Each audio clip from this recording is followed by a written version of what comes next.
Good evening. This is the June 17th Transportation Committee meeting for LOCAC. Thank you all for coming. We're going to do a quick roll call. Ted Blockley, I see you are here. Jim Hale is here. Jeff Bartell. Trish is excused. Lynette is here. And David is here. Okay.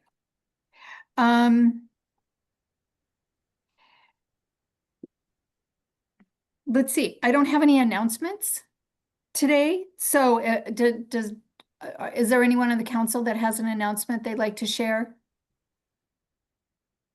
Okay, then we'll just get right to it. Public comments for items not on the agenda. Do we have any public comments for items not on the agenda? We're just going to move right on through. Great. Let's get to it. Los Osos Valley Road Corridor Plan. You've all gotten the suggestions. We've been through this more than once. Let's just say that. So I did talk to Tyler today. He was very generous to say that he would join us tonight. Is somebody talking? No? Okay. He would join us tonight so we could go through this quickly, make sure that we have a good understanding of what's going into the plan. He reassured me that the plan has been revised. It's in the process of being finalized. It should be done by Friday. Is that right?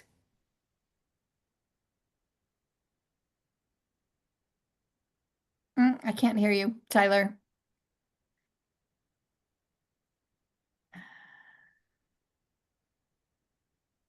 You look like you're unmuted, but we can't hear you.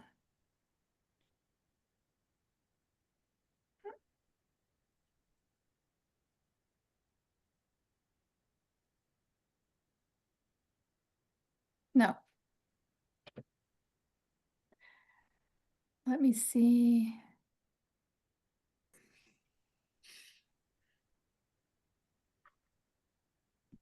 I'm going to mute, and I'm going to ask you to unmute and see if that works. Still can't hear you. Yeah, go out and come in. Okay, he's going to go out and come in. So in our conversation this afternoon, we talked about a couple of the most important things that, at least what I feel are the important things of our comments that needed to be included. He did reassure me that those changes were either made or they're being listed in the draft document as alternative, and they'll be displayed. We will have this document before the meeting next Thursday for the council. The council's going to ask us for our recommendation, whether they should approve or not to approve. I want to be able to say, yes, I want you to approve this. Tyler said to me today that whether we, as a council, give this the thumbs up or not, he is still taking it to the Board of Supervisors. So, and he has a good reason. And that is because they want to get into the funding cycle of SLOCOG in the fall. So they have to get the plan approved by the Board of Supervisors no later than August, so they can get into the next cycle of funding. And guess what? We want that too. We want to be in that cycle of funding. Go ahead, David, you have a question? Yeah, I was just wondering, when we send a note saying we endorse the plan, can we do more than just endorse it? Can we send along basically a memo or a letter or even a short report emphasizing what we think is really important in the plan? And that way, if there's anything that they haven't addressed, we could also include that in our sort of our endorsement message. So I'm not sure I totally understand what you're asking, David, because we do already have our comments. And it's my understanding that many of these have been included in the document, but we're not going to know until next week. Let's see if this is going to work now with Tyler. I don't see him. Um, so we'll go through this with him, hopefully. There he is. And then we'll ask him if there's anything more that we need to do. And then he could, Tyler, are you, Hear me now. I can hear you Yes. now. Yes, There we great. go. Sorry about that. Okay. Well, I'm so glad. I'm so glad we got that worked out. So why don't we just quickly, why don't you set us up here, Tyler, and then we'll quickly go through these suggestions. If if uh, if you think that's the best way to approach it. Yeah, and so just my interruption of not of being muted there. Sorry about that. But like Deborah said, I spoke with her this afternoon, um, and we're trying to make sure that we maintain a funding cycle and get to the Board of Supervisors this summer. And so that's kind of our North Star right now.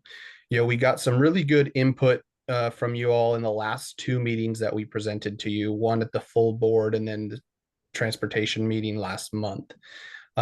We've gone back with our consultant with your input as well as like our internal technical advisory group's input, and are in the process of a final plan. Um, we are hoping to have that Wednesday, but I'm guaranteeing by Friday that that gets to you guys.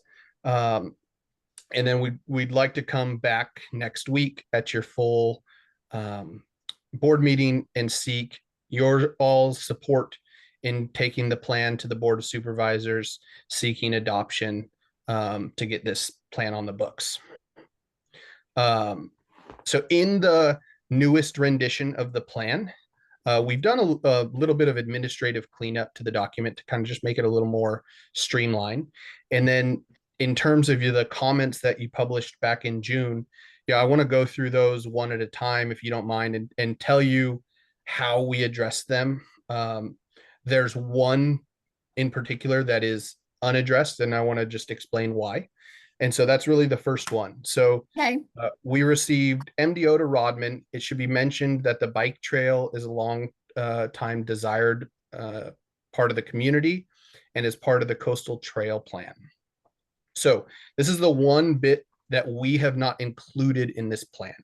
And the reason for it is it's really outside of the right of way of the road.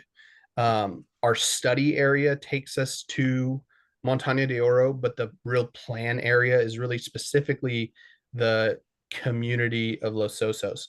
And so while we mention and show a cross section of the bike plan, the class 2 bike lanes on the roadway, the trails in particular is just not a part of the scope of work that we have in this project. So I know that that's not a great answer, but it's the answer for it. The next one that you had was on page 44, the circulation plan and community plan call for traffic signal at LOVR and Fairchild. That has been updated in this last set of plans where we are showing that in alignment with the other plans as a signalized intersection. So that one we're taken care of. The next one, two-way stop control at Fairchild. That's the same as really the comment before that. We're showing that now as a signalized intersection.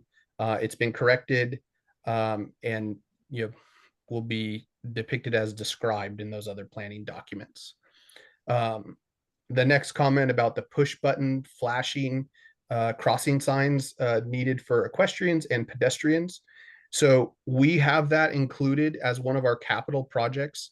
I'll circle back on, or I'll dive into the capital projects right now. So you saw previously in the draft report, there was a list of capital projects. We categorized those, and so you'll see that slightly differently on this new set of plans. So we came up with 7 categories. One of them we're calling betterments. And there's a little bit of reason for that. It's inside baseball. We're going to be going after a community betterments grant. And so we're just priming slow cog to open the checkbook a little bit. So the other one we have is an overlay, which we're going to take on I would like us to take on with our overlay project. So when we go to repave the road, we'll be able to do some of those projects. One of them I've called corrective maintenance. And so that's something that I'm gonna, upon approval by the Board of Supervisors, I'll submit a maintenance request to Public Works to try and get some of the immediate stuff completed, which is say, for example, this would be an existing crossing at Bush is currently not it's not a standard crossing at the moment. And so that's something that through corrective maintenance, we can go and update. The next one would be the class 1 bike path or class 1 path. We have that categorized as its own bucket because there's multiple avenues of potential funding, not only through typical transportation grant, but also through like parks and recreation opportunities. So that's one that we have kind of categorized in its own bucket. And then I don't have the plan in front of me, so I may be off on this, but I think the other one that we're calling signals or something along those lines. We currently have an active signals project countywide going on. And so some of the updates that we call for in this plan, we may be able to curtail and piggyback on that existing project and kind of increase our speed of implementation. So the project list hasn't really changed. It's just been grouped separately. And the reason for that is to try and expedite the implementation of some of this work.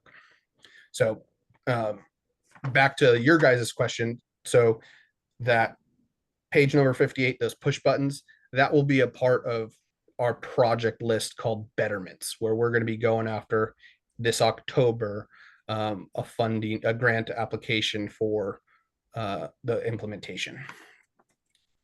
So the next one heading down the list is the crosswalk at Montana.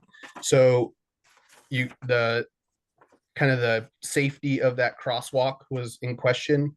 And in our updated plan, what we've done there is we've really normalized that intersection. So bulbed out the crosswalks, or excuse me, the sidewalks to shorten the crossing distance.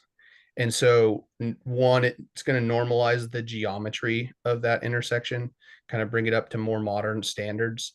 And then two, it really shortens the crossing distance. I mean, because of that kind of funky geometry, you add about an extra 20 feet of crossing. So it'll shorten that up pretty significantly. The next one down, crosswalk at Petro Road. The ask was for that to be eliminated. We have eliminated that from the plan, so that's going to come out. Our technical advisory group, as well as your team, came to the same interpretation. It's not a great place for a crossing. The sight distances aren't great. People travel a little fast. We're hoping that the traveling fast is mitigated with this plan, but still let's minimize any potential safety impacts. The next one, suggesting putting a crossing at Monarch Grove.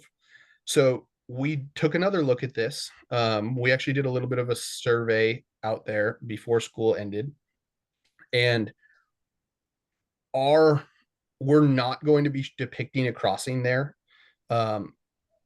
We would like to encourage crossings at the signalized intersection. So we're going to make some updates to that intersection, make it more appealing to cross, but we would not like to, or we have a great place for the kids to cross from school, and we'd like to make that the place that children and then pedestrians using the roadway cross at the signalized intersection. So that was one. We did take a look at it, but we're not going to be adding that one to the plan. Again, it's basically the same reasons as the crossing above. It's doesn't warrant adding a crosswalk there. The next one, all crosswalks to have rapid flashing beacons, and then specifically Alexander Way crossing signal needed for pedestrians. So we have added a note and included in our project list for that to have a rectangular rapid flashing beacon. So that has been added to the project. The next one, intersection of Pine, needs to be widened. So we had a swept path analysis done, which is basically where you take a 56-foot truck and trailer, and you run traffic simulation of can it make the turn. And in its current configuration, where the roadway, the two lanes westbound, that right turn, you're right, it does make it into that opposite lane. But with our road diet, what we're showing there of the bike lane, the buffer, and basically moving towards the center of the roadway, that through lane, that right turn does make, or the swept path analysis shows that right turn is, they can make that right turn. So that is included in the appendix of the report, that swept path. But so that is addressed basically by the road diet, is so moving the turning out kind of towards the center of the lane provides the path of travel for the truck to make the turn. So that's how that we address that. Okay, wait, I want to make sure everybody understands what he's talking about. So in that area on Pine Street, we've talked about solving the problem of the bicycle and pedestrians, where we're going to take some road area for that. Is right? Am I right? And well, you explain it, Tyler. Yeah. So the specific question there is, the intersection needs to be widened to make the right turn. So the buses and fire trucks, etc., can make the right turn. We have essentially widened that intersection by narrowing the roadway. So we've given ourselves 9 feet of shoulder to make that turn now. So while we're going to be while the truck will cross into the buffered lane, it does not cross into the oncoming traffic lane. Perfect. Was what I was going to say. Ted, I see your hands up. So the question I have is, if that was done with a truck trailer thing, does it still work with a bus, which may have a different? Yeah. So we did. It's pretty typical to do to follow FHWA guidelines, which is a tractor trailer, because it has the widest turning radius. So Okay. basically, the back end of the truck follows the worst behind the front end of the truck. So it's the widest, turning movement you can look at. So Super. specifically, I did not, we didn't specifically look at the county bus and what make and model that is, but we followed, typical guidelines. Okay, well, that answers my question. Thanks. Okay. To keep going here, our next one is, page 61, proposed medians. So reviewing the purpose of this, so it's basically to restrict the left turn out of Bush. So how we went about making this update happen is we show 2 different plan options. One is what we're calling the proposed plan, and one is what we're stating as the preferred alternative. So the plan option follows the circulation study and follows the community plan, which has the median going all the way across Bush.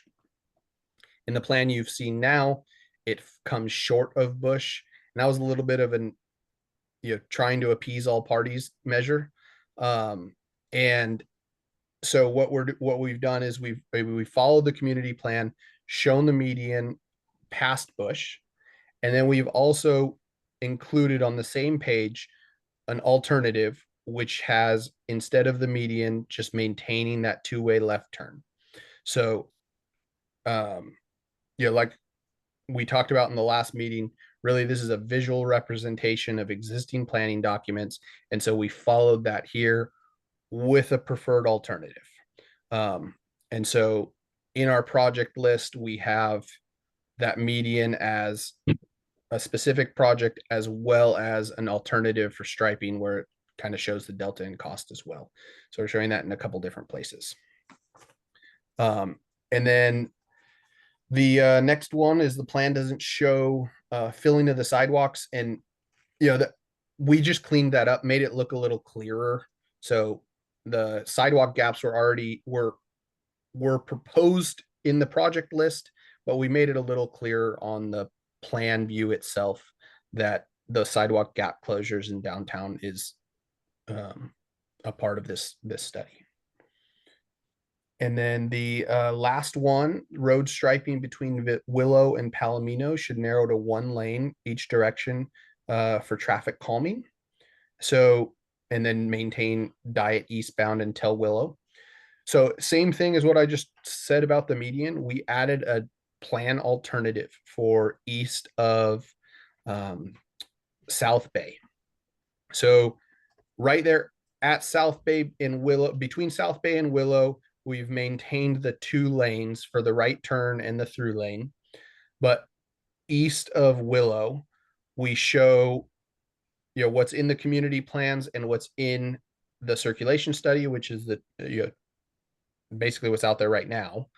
And then we also have shown a road diet and as a plan alternative, kind of the same situation where we're going to have a center turn lane, 2 through lanes or 1 through lane in either direction, buffered bike lanes. And because we had the right of way here, we actually show a increased width for class 1s on both sides. So that's what we've shown in the updated plan. So basically maintaining that road diet all the way out to Palomino. So, we've done our best to address the comments as best as possible. I think the updated plan, I'm really happy with it. It's something I'm proud to have been a part of.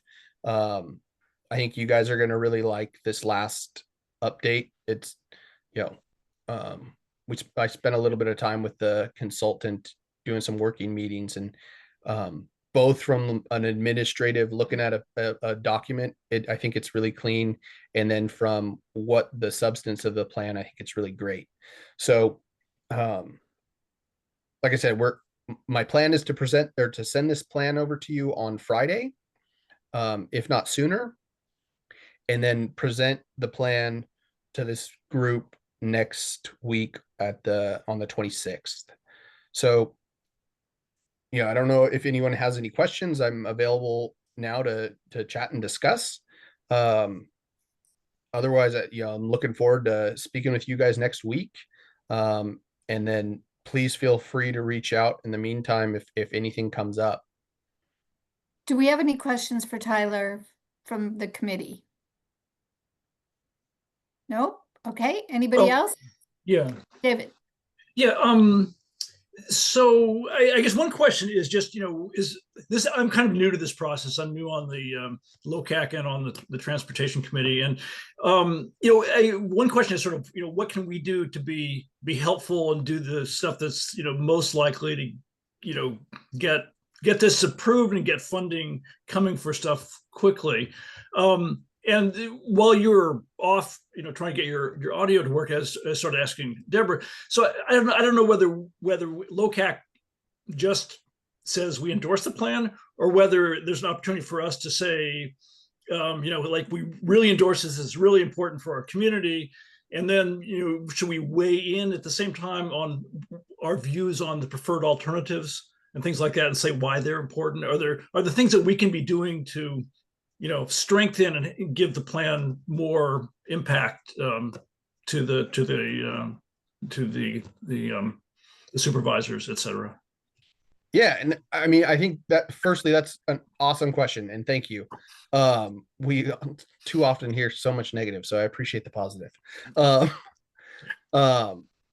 What happened over the last 2 months, I say, is a perfect example of what you all as a committee can do. 2 months ago, we had a plan that was pretty much finalized. And we presented to you all twice. We heard your feedback. And incorporated those changes to the best of our ability onto the plan. So from what you do as a committee, I think how you put together your list of questions and comments and your asks of our team was great, was very effective. So I would say, continuing that moving forward. In terms of how we can best support the plan, again, I mean, we would love to see a list of priorities from that project list. And, if that's something that I include in the appendix before it gets over to the Board of Supervisors, what does the community really, really want? I mean, that we asked that question last time we were here with regard to the proposed alternative where we have right-of-way constraints, and, where the alternative that we put in the plan has the class 1, right? At the, detriment of parking, detriment of bike lane, whatever it is, right? So it was preferred that the class 1 be the priority. So next steps is now we're going to have a list of 15 projects that can come out of this document. And what's important, today, Deborah and I were talking about the list of projects, and I was running through what I was classifying as the betterments, and she said twice to me, what about the class 1? What about the class 1? And so, like, that in writing is super important. So that would be important to us. And then it's a part of my staff report, which if I get your support, right? So I'll include LOCAC supported the plan in my staff report to the Board of Supervisors. So there's not a lot of places in our staff report for specific information, but endorsement by the community groups is one of them. And so that holds weight. At least in my opinion, it holds weight. You'd have to talk to your supervisor to make sure that it holds weight for them, but I believe that it would. And so, all of those things are really how the best way to be vocal. That where this money is going to end up coming from for implementation, we're going to have to write grants. At that point, when I have a grant written, I will reach out again. Hey, can you guys include a letter of recommendation or a letter of support for this, grant application to Caltrans, or this grant application to SLOCOG, or this grant application to, the federal highway, whomever it might be, right? So that's another place where, we'll team up, because, we have the plan in place, hopefully gets approved by the Board of Supervisors with your support.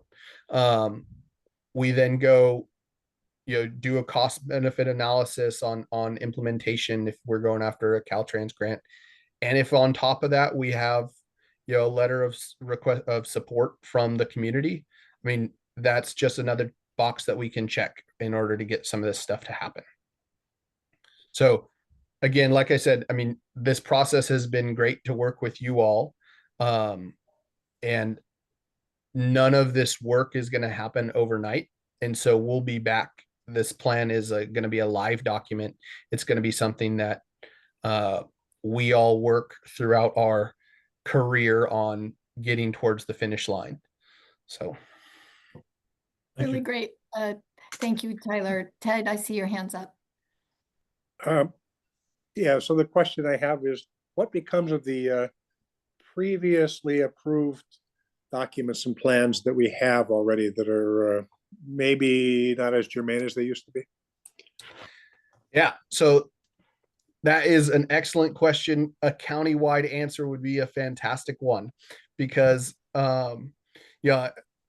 this is a little bit of an aside, but part of my job, one of the hats that I put on myself, is I've been reviewing all of the historic planning documents, and there are a lot, and there are contradictory things. We tried with this document to make it a consolidation document for the reason that you're talking about yourself, or what you just said. So we took the community plan, we took the recently completed circulation study, and kind of married that all into one transportation specific document.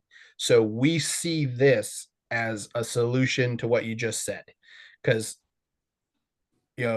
there's lots of fluffy words in some of these community plans that don't really initiate action, where we have specific items that call out what this project is, or say we're putting an equestrian button at this crossing. That's, we're never going to have that on the community plan. It may say something like improve equestrian crossings, right? We're saying no, it's that location is here, and that's moving us forward. So we don't see this document as having conflicts with other plans, if that makes sense. So the community plan is still out there and it has really great information. The circulation study is still out there and kind of paints the picture of how we fund these things. So we're not in conflict with any of those existing plans. I would love if some of this work was done during the development of those plans, so that way we didn't have to specifically make a corridor study, because it's a 2-year process here. We're kicking off another one in for Buckley Road corridor here this summer, and so I'm not going to let that one be a 2-year process, but it's still it's effort and time and costs that would be great to be put towards implementation. So would love to figure out how we can change that and streamline that process, but if you can tell me, I'll follow your direction. Appreciate that answer. It sounds good. So we're not spinning our wheels with just endless studies and no results. Yeah, and again, like we see this document as a consolidation of existing plans that are out there. Very good. Jim, you have a question. So Tyler, you talked about how out of the list of the capital projects, you put some into betterments and some into corrective measures. Yep. One of the corrective measures, for instance, was the intersection in Montana and Petro. So Montana Way. And I'm just curious, this kind of ties into your asking us for priorities. Will we get to see which projects are in which bucket so that we know how to prioritize them and when you think the funding might come for them? Yeah, and so I want to just follow up on the first bit of your question. I believe that the Montana crossing is in the betterments bucket, not the corrective maintenance. There's Okay. a couple in corrective maintenance. I don't have the plan in front of me, but I know the one off the top of my head is the crosswalk at Bush. It's that kind of L-shaped crossing. So Okay. it's now kind of out of county standard. So we'll be able to do the implementation of that through our maintenance program within Public Works. So that's kind of, I just wanted to just clarify that bit, because I don't Okay. remember off the top of my head which projects are in which bucket. So if I get that wrong, don't beat me up over it. But in terms of prioritization of projects, absolutely. I categorized them for specific reasons of wanting to target different funding sources. They're all still individual line item prices, or line item projects. And so you kind of think of it as a menu, but I grouped that menu in buckets that I'm going to group as a larger project. And like I said, the corrective maintenance things are parts that I can get done really fast. The bucket that I called overlay is a project that when we go to repave and stripe this road, most of that work can happen in that process. So that's the reason that I put those buckets together. It's not necessarily to call priority to any one of them, because you may say, hey, the priority to me is the road diet east of town, or the class 2 bike lanes to Montano or whatever it is, right? You may say that that's the priority. And they may fall into different buckets, and that's okay. Those buckets are I was giving you the inside baseball as to just why they're not in an order. Understood. All right.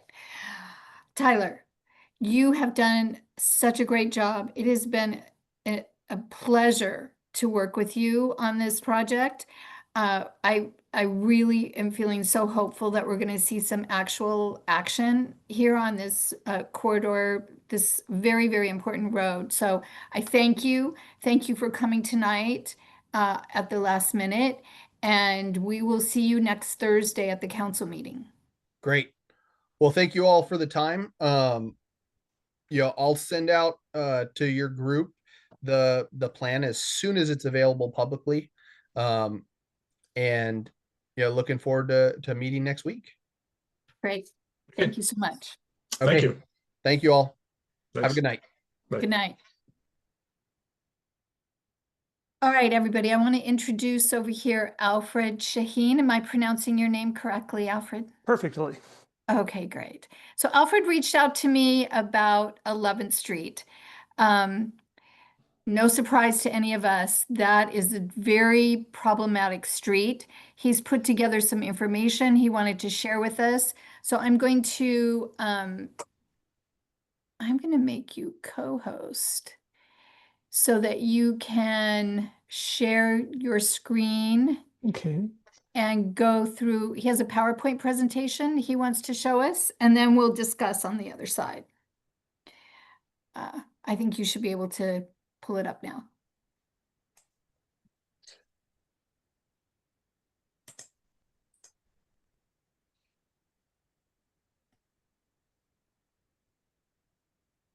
Let's see.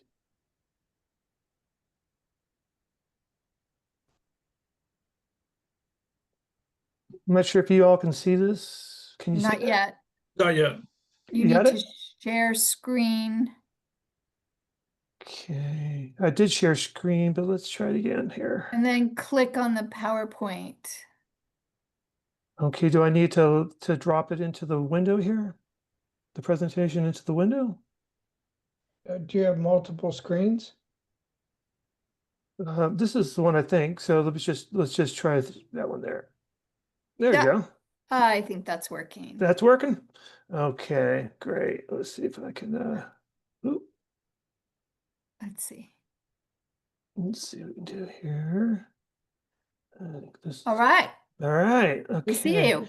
Yeah, thank you for letting me do this. And Deborah, has allowed me to do this, and I appreciate it, Deborah. Thank you so much. My screen is a little bit. Let me just go ahead and minimize this part. Good. All right, now I can see what I'm doing. And full screen. All right, you all can see a full screen there. It doesn't look like it's in presentation mode, but we can definitely see. Oh, there we are. Perfect. Perfect. Okay, a little delay. All right. Well, anyways, thank you again.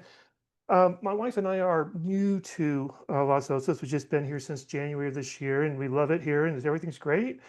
We live on 11th Street, as you can probably imagine, and we've noticed that not only where we live, but on 11th, but there are several blind hills in the Baywood area. I think this is still considered Baywood here. So the thing about it is that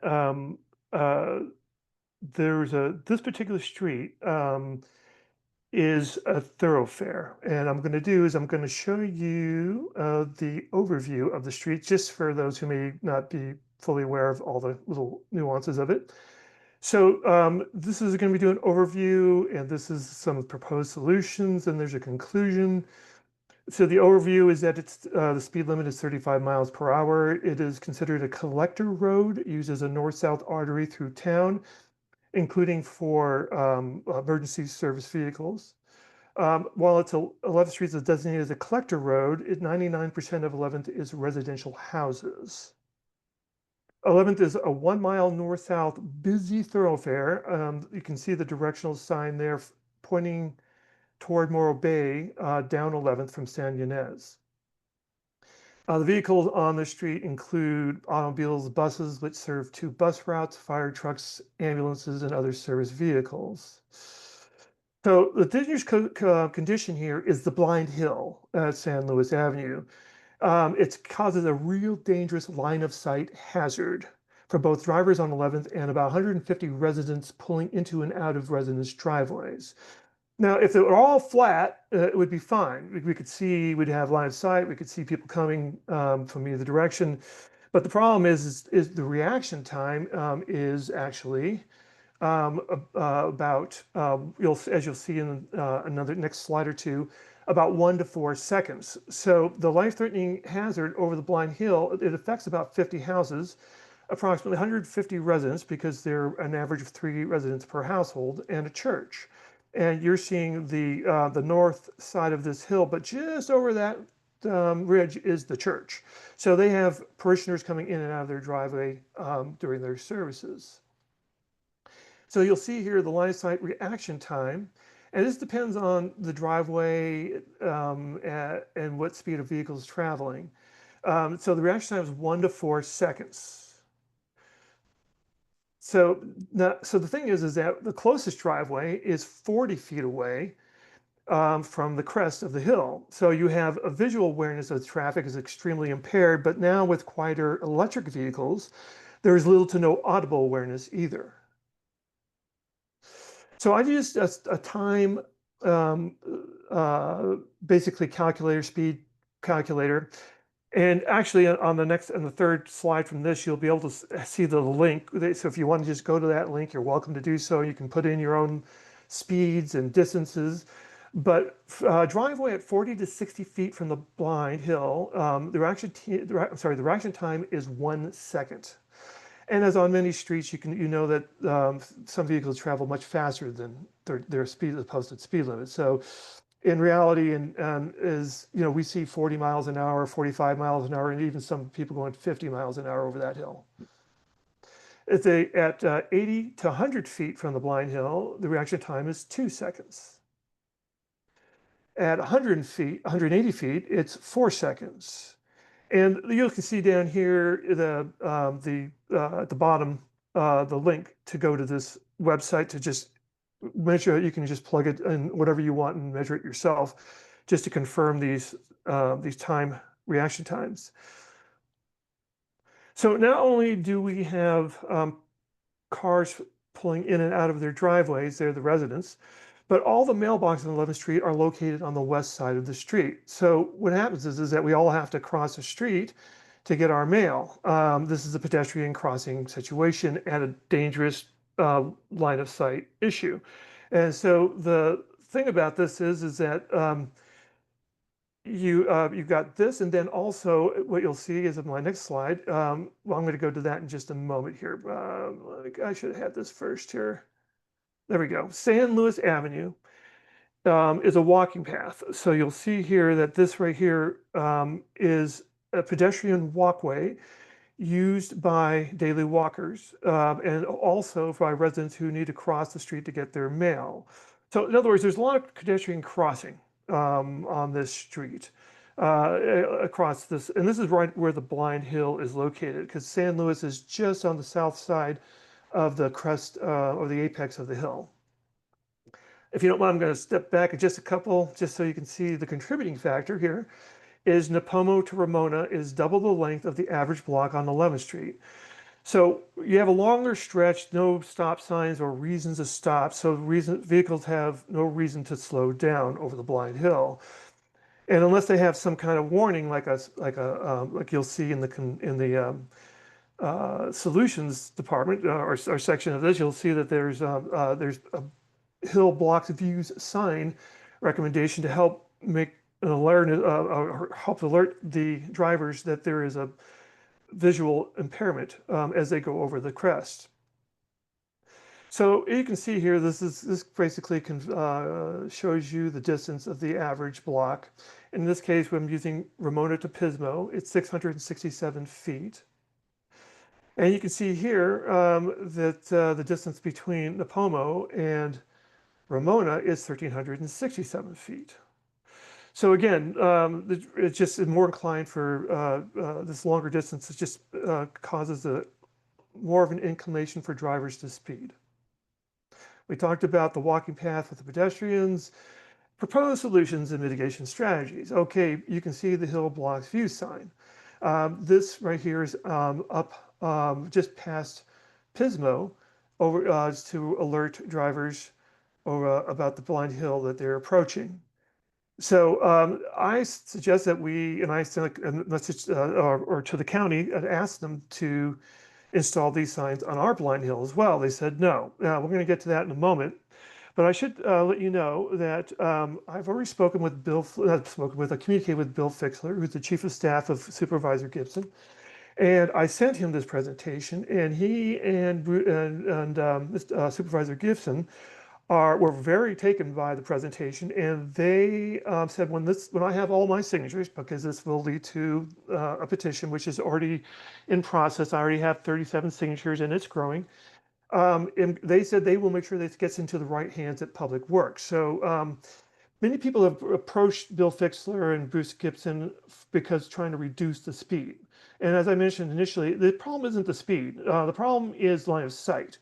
And since I brought this line of sight situation to their attention, they now see the hazard for what it is, because they can't downgrade the speed on this street. It's a collector road, a thoroughfare for emergency vehicles. So that leads me to my next point. So the other thing that can be installed, and I've done some research on solutions to this, and these two make really good sense. So this obviously sign makes the perfect sense, but also speed cushions. Now, I know we can't do speed bumps because it would slow traffic down too much. And we also can't slow down emergency vehicles.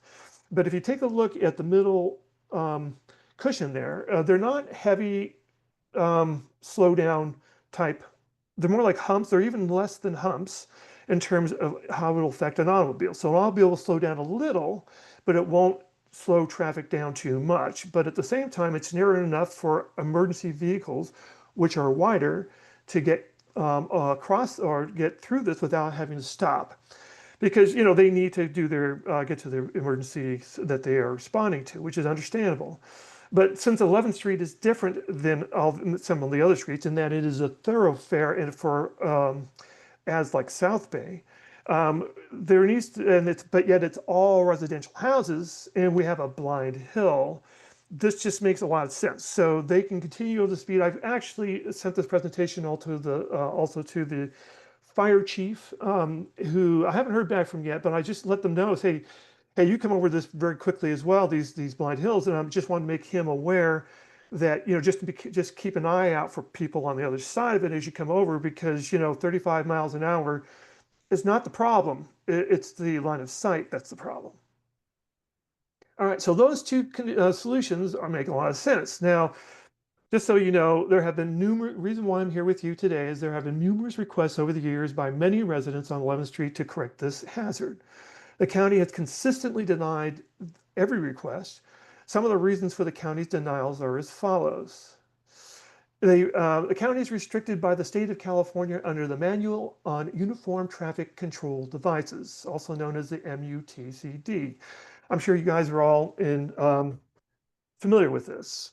Now, the response was, we, meaning the county, are looking into this area and will be looking into what can be done. This response was part of an email in June of 2022, which is, of course, 3 years ago. Call the California Highway Patrol to enforce the 35 miles per hour speed limit. Another one, this last one was actually given to me personally, because some of these are from many of the residents on my street. I mean, I actually received these from them. But I also got, this is one I got personally. It says, regarding your request for a Hill Blocks View sign, like what is posted near Pismo Avenue, those signs are warning drivers of the intersection. That is not the case at San Luis Avenue. Now, first of all, if you remember the sign that there was no intersection, it has nothing to do with that. So if you go to the conclusion here, the denial for the Hill Blocks View signs, which many have asked for, makes absolutely no sense, because the sign is not it's not intention of the sign to notify you of an intersection, is to notify you of a blind hill. So, I mean, just take that for what it is. I mean, I don't know, sometimes you just think how that response was even written or why it was written is questionable.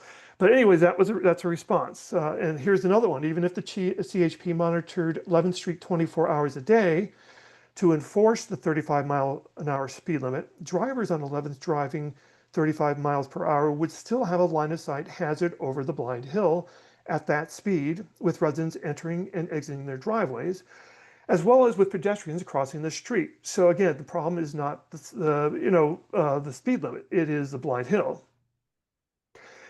Bottom line, it is SLO County's responsibility to work with the state of California under MUTCD to correct life-threatening traffic conditions within the county. So we should not have to beg for this. It should be something that they take care of, knowing that they owe the safety, traffic safety to their citizens. Now, I understand, and as I was listening to to Tyler, talking about budgets and money, and I'm sure this costs some money, and I'm not sure what the budget issue is, but I'm not sure what the cost of this would be. I mean, but I'm just thinking 4x4 post, a sign, getting it in the ground. I mean, I don't think it should be too much. But of course, the other aspect of this is they say probably if they do it for us, they have to do it for everybody who has a blind hill, and maybe they should. But really, 11th Street is a little bit different than most of these other streets because it is a thoroughfare for emergency vehicles, and it makes it more unsafe. Speed limit is faster, etc. So what I need is help to prevent collisions on 11th Street, not only with vehicles, but with pedestrians. And as you can see here, asking for this, for anyone who's interested, to sign the petition to SLO County to install safety measures. And that's what I call it. I call it safety measures. If they have other ideas, we're open to them. I mean, at this point, these two that I presented in this presentation make very good sense, and they will help to protect the people of 11th Street, the residents here. But the other thing is if you need to contact me to do this, you know my name, Alfred Shaheen. This is my email address. Deborah Howe also has my phone number. So you're all welcome to call me or email me or whatever you want to do. You can to talk about this or get signatures if you decide you want to support this effort. I appreciate the time to do this. Thank you so much. Oh, you're welcome, Alfred. And may I say welcome to Los Osos and welcome to the challenges of being an unincorporated area in a county that has a lot on its plate, let's just say. Yeah, I So figure as much. It sounds like, I mean, as I listen to you all, what you're doing, I'm just trying to get back to you guys. Just want to see here. stop share. All you have to do is stop share, I think. Stop share. Okay, let's see if I can do that. Oh, there it is. The red button. There we are. Stop. Great. Yeah. So, I mean, you could tell with the corridor study, we've been beating this thing up for over a year now. And it, thank goodness Tyler has been receptive. But you're on the right track. The petition is the right way to go. I would also see if you could get statistics, and I might be able to help you with this, about injuries and accidents. I That already went there with the CHP Lieutenant Ferguson is his name, Mhm. and I also he said that there are no stats to support. There's no it's a, I know from the residents who I spoke with, my neighbors, they've lost pets. So we've lost some dogs, some cats. There have been some collisions, but one was with a bunch of mailboxes, and they skidded out of control. There have been a couple others. There was a hit and run, I think, sometime. But anyways, apparently the stats are not there to support. Because all I asked from the CHP, I didn't ask for an endorsement or the signed petition, because I know they can't do that. I just asked for a letter stating, yeah, this is a traffic hazard, because it is. But they wouldn't do that, and they can't do that, and I understand their point. But bottom line, it's a traffic hazard, and someone's going to get hit. And I was speaking with an elderly lady. She's on in years. And she says, yeah, I mean, 20 years ago, I was pretty agile. I could get across the street, but now, it's tough because she's on the blind hill. She has to get her mail across the street. So she was telling me, yeah, she can't get across the street like she used to. And so it makes Yeah. it even more difficult for those who are on in years. Right. So anyways, Well, it's a thing. yeah, we all drive on 11th Street. And we do understand the problem. We certainly have brought this up many times regarding the Baywood Elementary School on 11th Street. So I have a heat map that was provided to me by the CHP. I will go and see what the heat map says. It may have some information because that's a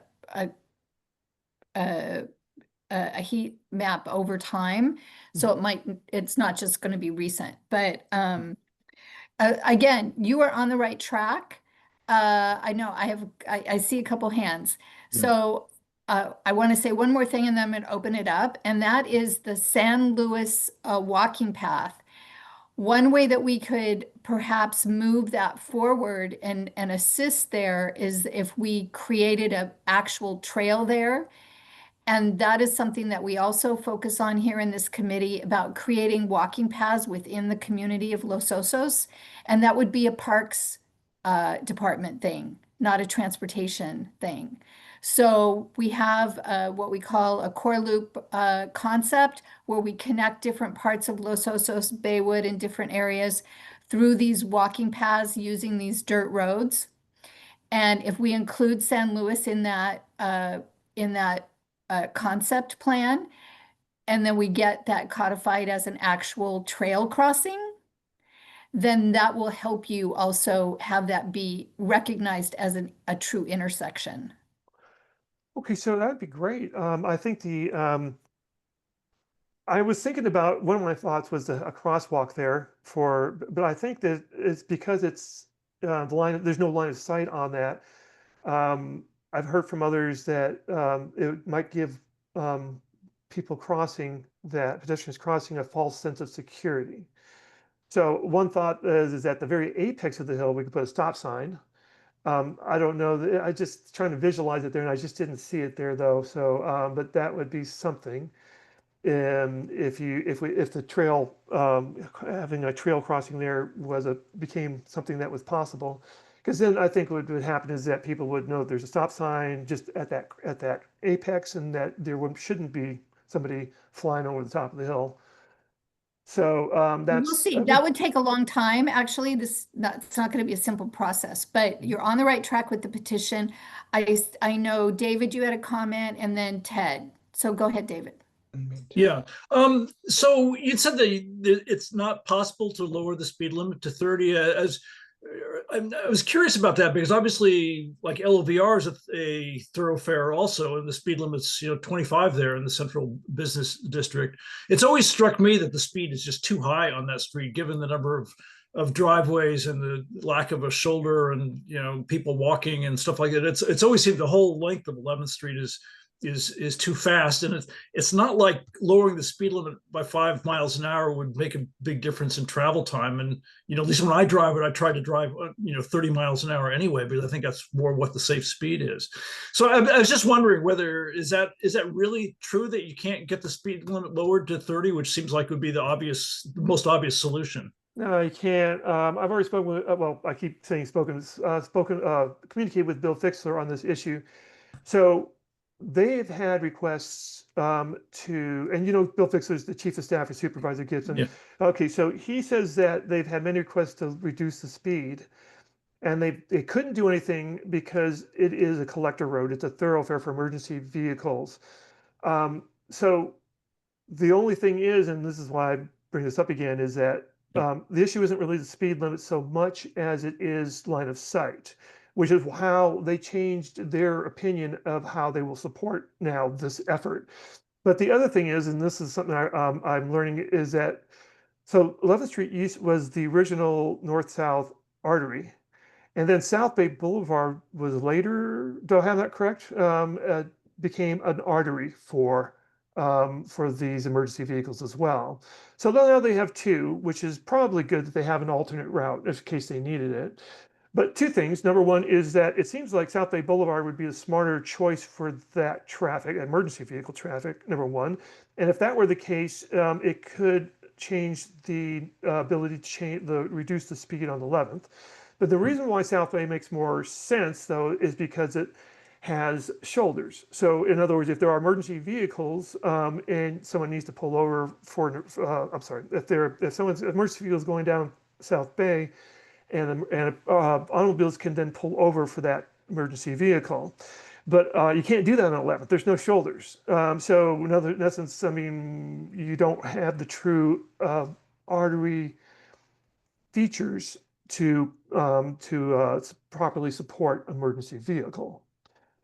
So that I still think that, I mean, that South Bay Boulevard, so you could simply, rather than pointing everybody down Morro Bay, have these trucks go up to South Bay and make a left and then take South Bay all the way down.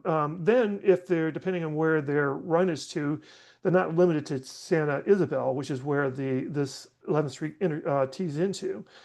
They can just keep going straight down if it's further down the road. Mhm. Okay, Ted, you had a comment? Yes, a couple. One, I second the motion about lowering the speed limit. 11th, like most of the streets in Los Osos, doesn't meet the county standards, period. It's not wide enough for parking, pedestrians, and vehicles. So it just plain doesn't meet standards. And so I know of cities that have arterials, not just collectors, arterials, designated arterials, where the speed limits are 25 and 30. And so, you know, and this is in California, not Hawaii, where things are slower anyway. But yeah, so it's possible, and these have been that way for a very long time. So if somebody's going to object to it up in the Silicon Valley, they would have done so already, and they haven't, or at least not successfully. So I'm thinking, no, they just don't want to change the speed limit, and it has nothing to do with, you know, getting an ambulance down the road. Well, so if I may just go ahead, say one thing, is that in communicating with Bill Fixler, I guess that maybe the MUTCD that limits them, because they keep referring to the state oversight does not allow them to make this change. It may be bogus, but I don't, or maybe misinformed, I don't know. But I'm not sure what the, as you mentioned there, and thank you for your input, Ted, on that point, because I mean, maybe there is a change that we can do on an overlay that allows us to do this, but that may have to be done locally as a county through one of these corridor changes that that say Tyler is underway doing right now. Yeah, so let's explore that. Let's explore lowering the speed limit. However, people don't follow the speed limit signs. So even if we lower it to 30, that doesn't mean people are going to drive slower. Well, it probably does, because there are a lot of people in town who, you know, heed the slow your roll signs, and so you do get people driving slower, and that encourages other people to do so. And they just now dropped the speed limits on Monarch Grove, and I think along Petro Valley Road. Just That's said, right. hey, That's speed's true. gone down. Didn't they drop them on 7th Street also? They drop them on 7th I don't Street? know There's about someplace else 7th they I drop think them. I heard they may have, did. yeah. Did they So- drop them, Deborah? Did they not lower Pine from 35 to 30? And that's a Well, Pine collector has speed street. bumps on it. I know, but still, they lowered that speed limit, I believe, like 2 years ago. And- Isabel has speed humps. Pine has speed bumps. I like your speed cushions. I think that's smart. Yeah. I think that's worth pursuing. Lowering the speed limit. Let's see if we can pursue that. And Our be careful what you experience want. has been that when we go and say, well, what about this? Then it's like, oh no, you have to this thing over here, and they kind of switch things up with you. But eventually we'll get the right answer. So Alfred, thank you for the work that you've done on this. I know that this is a real problem area for the community. And so anything we can do to assist you, we'll talk about the petition at the council meeting next week. If you have, if you want to send it over to me, a page over to me where I can circulate it and get signatures for you, I can do that. Thank you. Just have The one more more signatures we comment, get, the better. Deborah. Yeah, Jim. So Alfred, there is also another Hill Blocks View sign up in Cabrillo Estates on Travis, and that is not preceding an intersection. It's going up toward the rise of the hill, which is in the middle of the block. So there's another example for you of a Hill Blocks View sign that is nowhere near an intersection. And, Well, thank you. and And the disadvantage to that sign is that often enough, walking up or down that hill, you'll encounter a car who's seen the sign and veers over to the edge of the road where you're walking because they don't want to hit a car coming the other direction. well, there's that. Sure. Yeah. So yeah, it's pick your poison, I think. No, thank you, Jim, for your input, and also Ted. I did see several Hill Blocks View signs in on a few blind hills around town, and so I just use that one because that's the one that the guy vetoed me on, and stating that about the intersection. Yeah, none of them are at intersections. It has nothing to do with an intersection. It has to do with the blind hill, which is why that response makes no sense. And I used no in the capital NO sense. But yeah, well, I really appreciate all your input, everybody. Says it's been very helpful, and I like this San Luis Trail. I mean, I think that's a great idea. Yeah, we'll see if we can't work towards that as well. But these May I things ask? move very slowly. However, I think you can get the sign. I think a sign is very doable. I think lowering the speed limit is not, you know, they just have to say yes, and then they change the sign. It's not a big cost. Well, we can. So actually, I was very surprised. I mean, I kind of wasn't, but I was surprised that Bill Fixler, it was emphatic about, and Bruce Gibson about that, a no on reducing the speed limit. So there must be something in the MUTCD that prohibits them. I don't know what the deal is, I don't but think that's true. oh, okay. Well, anyways, that was. But anyway, I was wondering about funding. So is there any way we can find out what the reserves they have for items like this that come up? Zero. They have no money to do this. That's what you're They have saying. no money. Okay. Which is probably why I'm getting all these responses and That's everybody's getting all these. exactly why. Okay. So the question is, I mean, how much is a 4x4 and a sign, right? And a little concrete to Right. sell it, right? So I mean, the question would be to what degree residents could just take it upon themselves, with the county's blessing to pay for this. Yeah, I mean, that's because I'm sure that's what this comes down to, and I'm just trying to see what our alternatives are, because we don't want to wait 5 years or wait till somebody Yeah. gets hit by a car. It makes no sense. It's a good question. I don't know the answer to it. However, I do know that if we get enough people complaining and they send a traffic engineer, there's a consultant that they use out of Morro Bay, and he comes over and he does a measurement of line of sight. And if he finds that it's not in compliance, he will put in the necessary signage, whether it's a stop sign. We had this happen on Santa Isabel. So if we just have to get up enough momentum that they say, oh, we're going to send somebody out to really check this out, then you might be able to get something done right away. Okay. As far as paying for it yourself, I don't know the answer to that, but we can find out. Well, I'm thinking about either myself or maybe with some of the other residents here, and I don't know, maybe they get a discount off their sewer bond or something. I don't know, whatever. It might be another idea here, because I mean, I know everyone's on a sewer bond here, and they can. I mean, we get a reduction on that respect. I mean, but if we have like 5 people who are willing to share a $3,500 cost or something like that, it seems to make a lot of sense. I think first we have to prove that it's needed under the same MUTC rules. And if we can prove that, then it's a go. Okay, well, the simple way to prove this is for have anybody who has doubt to stand in the middle of the road, just over the blind hill, and just get ready to jump one way or the other. Yeah. Just I think that alone will get them moving on this, because it's not a whole lot of this is very common sense. It's not. I think the presentation is very clear about this, the 1 to 4 second reaction time period. And so, I mean, I can't imagine you can do study. I don't know how many $1,000s you want to spend on study to see what's clear. And anyways, bottom line is I appreciate your help. I don't want to drone on about this. It's just, I just want to make sure that, I've talked through all the points, and the money was going to be obviously one of them. Yeah. Right, right. Well, Alfred, thank you, and feel free to join our discussion anytime. We meet once a month on the third Tuesday of the month. Well, thank you. So Appreciate it. these are public meetings, and you're always welcome to join us. All right, guys. Thank you. Thank Take you. care. Thanks. Okay. Thanks. All right.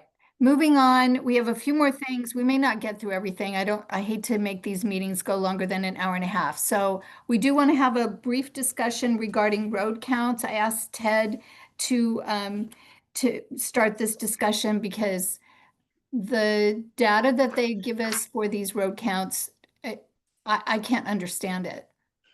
So it's a typical thing that they do when they put those little counters out on the street. It adds them all up.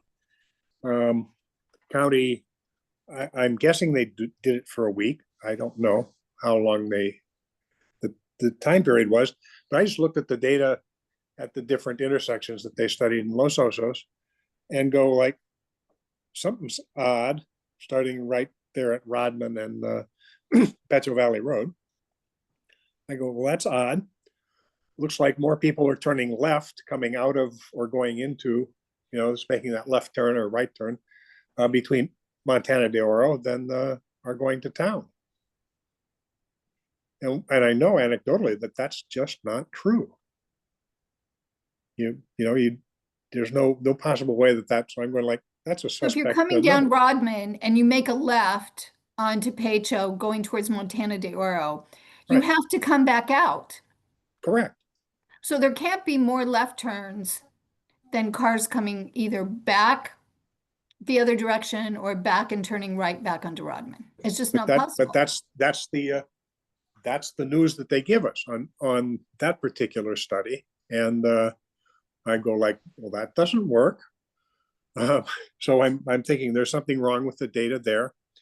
And I looked at some other intersections and it just popped out at me on Santa Isabel, the same deal, where one of the sets of data was done in September, and it showed this really low traffic count, 568 cars per day, which is 10 times less than you would expect. So I'm going, why did they publish that if it's that odd? Did they do it when the road was closed, or what was the story there?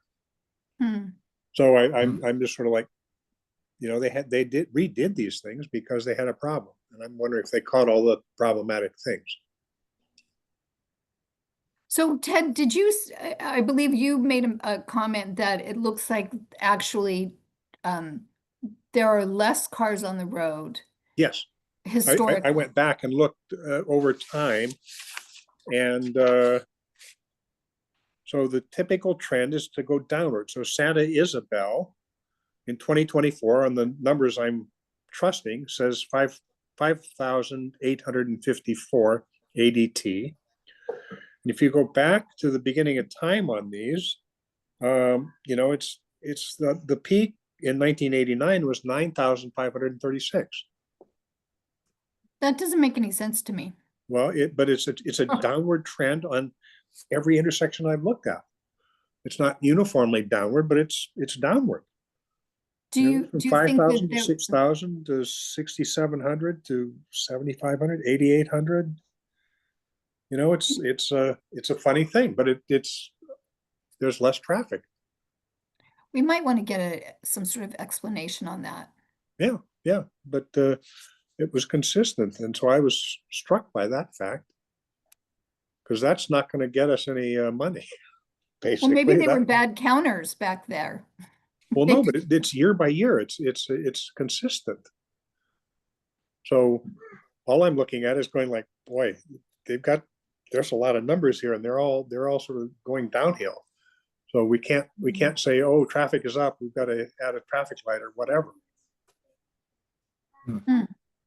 So Lynette, maybe historically, what's your experience in Baywood in terms of tourism or traffic? Does it seem like there have been less people or now than in the past? I don't Well, think Lynette's so. I lived mean, here for I, a I long don't time. have that much experience. It's been Right. intermittent until recently. So I'm a newbie here, but That's why I'm asking Lynette, because she's lived here for a long time. What's been your experience, Lynette?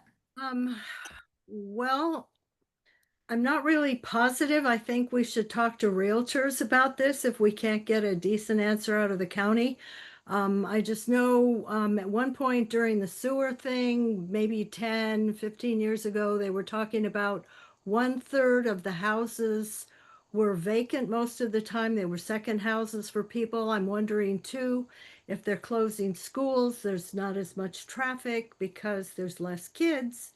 Nobody's driving the kids to school, something like that. I mean, I'm just kind of wildly guessing here. I don't really know, but um, there might be something to do with that. We do know that the school enrollment is down. So that's a good point. Okay, something to look into. I just want to touch on these last two really quickly to get a discussion started. We've been kicking around this idea of possibly closing the area next to the farmers market, sort of like they do at the Oktoberfest. If you've been to the Oktoberfest where they close down part of Second Street, uh, as a pilot project and allow for bikes and pedestrians to be able to roam around, kind of like they do in Slow, in the city of Slow for their farmers market. And I did actually talk to the farmers market people who run that, and they would be very interested in having more space down there. It's not something that we would be doing all the time, but I think it might be a fun thing in the summer when kids are out of school. So, any thoughts about that? Sounds like a good idea to me. It's a mob down there when on occasions. and Yeah. and the other thing I'm wondering about is the county relented at all on the insistence on a giant wide sidewalk in a place that doesn't have any at all now. No, they 'Cause haven't. that's a little crazy to me that they're requiring that and sort of impinging on a every week experience. But what's going to happen in that location is the owner has told me, or the consultant has said, it's going to take 2 years to do this project, and maybe we can get it changed within that time. And that takes me to my next thing, which is a discussion regarding parking in Baywood. Baywood is its own designation, the Baywood Business District. I would like to see if we can create a special parking designation for Baywood Business, because part of that issue with that project on the corner of Second Street and Santa Maria is they want to um, use Slow County rules for parking, which says all parking will be parallel. And that's why they're doing that to that project, where most of our parking down there is either people going straight in because it's just dirt lots or angle parking. And we need to maximize parking. Bottom line, we need to maximize parking. We need to figure out how to make more parking spots. We don't have a parking lot, so we need to work on that and have the Board of Supervisors designate the Baywood Business District as a special parking area. So we don't have to conform to Slow County parking regulations, which say you have to be parking parallel. What do you think? Makes perfect sense. All right, so we're gonna work on What's that. the process? What's the process for I don't creating know. it? I don't know what the process is. I have to find out. Hmm. First of all, we have to take it to Bruce Gibson and say we want this. Oh, and maybe even have like an idea of what it might look like. And then we'll find out what the process is. So that's where we start. Yeah. The problem is that with Bruce not signing up for reelection, he's now lame duck. So we may not get very far. So we better get going on that. Because obviously we have to go to planning, and planning will have to make that designation that we're a special parking district and put up whatever the rules and regulations are going to be for that. I'm going to talk to Mason about that. And then I don't know if Public Works has anything to say about it. If planning says this is what it's going to be and the Board of Supervisors passes it, then they just have to deal with it. I think, maybe. Just as a aside, I'm sort of generally confused about parking in Los Osos because the streets are generally too narrow to actually park in the streets, and then all the space, that's not on the street, it's often county right of way, but yet people treat it as their own property, and it's people often drive their cars through all of it, so it looks like it's all entirely one driveway, even though it shouldn't be a driveway. And so it's very unclear just where one is supposed to and is allowed to park in the whole place. You're right. Unless you've got a casita trailer. Right. No, you're absolutely right. People do assume that those easements are their property and they will, take them over. So, all right. Well, a little time to spare. Anything else? All right, good meeting. I'm really looking forward to getting this corridor study out the door and in action, because that was some heavy lifting. Yeah. Thanks for all your work on this. Well, thank all of you Yeah. for all of your input. And Jeff, thank you especially for cleaning up that document for me. That was nice. All right. See you guys. Well, I'll see some of you on Thursday and I'll see the rest of you next month. Yeah. Excellent. Thank you. Thank you. Thanks. Bye. Bye-bye. You done, Grandpa?